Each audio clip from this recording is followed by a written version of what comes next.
Indonesia, dengan segenap potensi yang ada, merupakan bangsa yang besar dan kaya.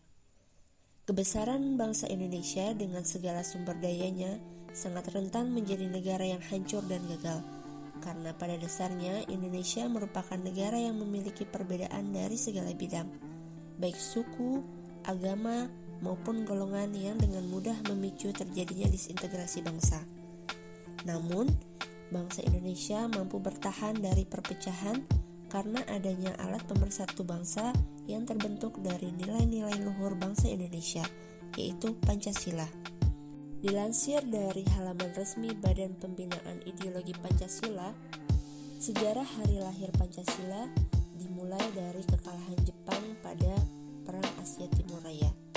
BPUPKI atau Badan Penyelidik Usaha Persiapan Kemerdekaan Indonesia dibentuk untuk menyelidiki hal-hal yang penting dan menyusun rencana mengenai persiapan kemerdekaan Indonesia. BPUPKI mengadakan sidang selama 5 hari, kemudian pada tanggal 1 Juni 1945, Soekarno menyampaikan ide serta gagasannya terkait dasar negara Indonesia yang dinamai Pancasila. Panca artinya 5, sedangkan sila artinya prinsip atau asas. Pada saat itu, Soekarno menyebutkan 5 dasar untuk negara Indonesia, yakni sila pertama kebangsaan, sila kedua internasionalisme atau pri-kemanusiaan, sila ketiga demokrasi, sila keempat keadilan sosial, dan sila kelima ketuhanan yang Maha Esa.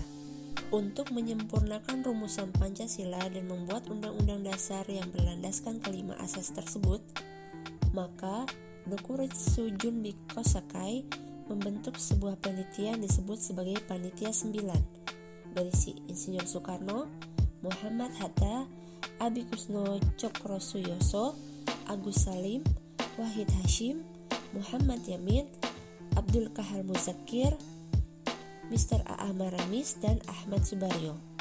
Setelah melalui beberapa proses persidangan, Pancasila akhirnya dapat disahkan pada sidang PPKI tanggal 18 Agustus 1945. Pada sidang tersebut, disetujui bahwa Pancasila dicantumkan dalam Mukadimah Undang-Undang Dasar 1945 sebagai dasar negara Indonesia yang sah. Para pendiri bangsa menetapkan Pancasila sebagai dasar bagi masyarakat untuk berbangsa dan bernegara. Harapannya, Pancasila menjadi panduan dalam kehidupan bernegara setiap warganya. Namun, saat ini keberadaan Pancasila sebagai ideologi negara mulai tergerus, terutama di kalangan milenial. Generasi milenial yang saat ini berumur antara 18-36 tahun merupakan generasi yang akan memainkan peranan penting dalam kelangsungan kehidupan berbangsa dan bernegara. Generasi milenial hidup di tengah masifnya perkembangan teknologi komunikasi yang telah mengubah perang konvensional menjadi perang modern dengan menggunakan teknologi, media massa, dan internet dengan sasaran yaitu ketahanan ekonomi, pertahanan dan keamanan, budaya, ideologi, lingkungan, politik, karakter, dan lain-lain. Untuk membentengi diri dari kehancuran akibat pesatnya perkembangan teknologi dan upaya-upaya memecah belah bangsa, maka bangsa Indonesia harus kembali kepada Pancasila. Pancasila harus dijadikan cara hidup atau way of life seluruh anak bangsa dalam kehidupan bermasyarakat, berbangsa, dan bernegara.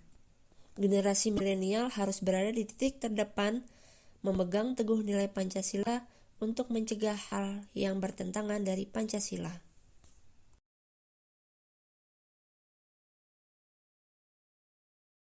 Mendengar paparan tersebut, sudah selayaknya jika kita, pemuda dan pemudi Indonesia, merasa bangga dan mensyukuri keberadaan Pancasila yang telah dibentuk melalui proses musyawarah dan telah melalui berbagai ancaman serta cobaan. Pancasila harus tetap kita pelajari dan lestarikan, bukan hanya sekedar formalitas belaka, melainkan karena Pancasila merupakan ideologi bangsa yang telah terbukti mempersatukan dan melindungi segenap bangsa Indonesia. Tentu saja kami tidak dapat memungkiri bahwa masih banyak terdapat masalah dan isu kontemporer yang berkembang di negara kita, Indonesia. Namun, kami yakin dengan berpedoman pada Pancasila, masalah dan isu tersebut dapat diatasi. Kami berharap bahwa video singkat yang kami buat dapat memetik semangat kaum muda dan kaum yang berjiwa muda untuk terus menjaga dan melindungi Pancasila serta melestarikan Pancasila sebagai satu-satunya ideologi bangsa Indonesia.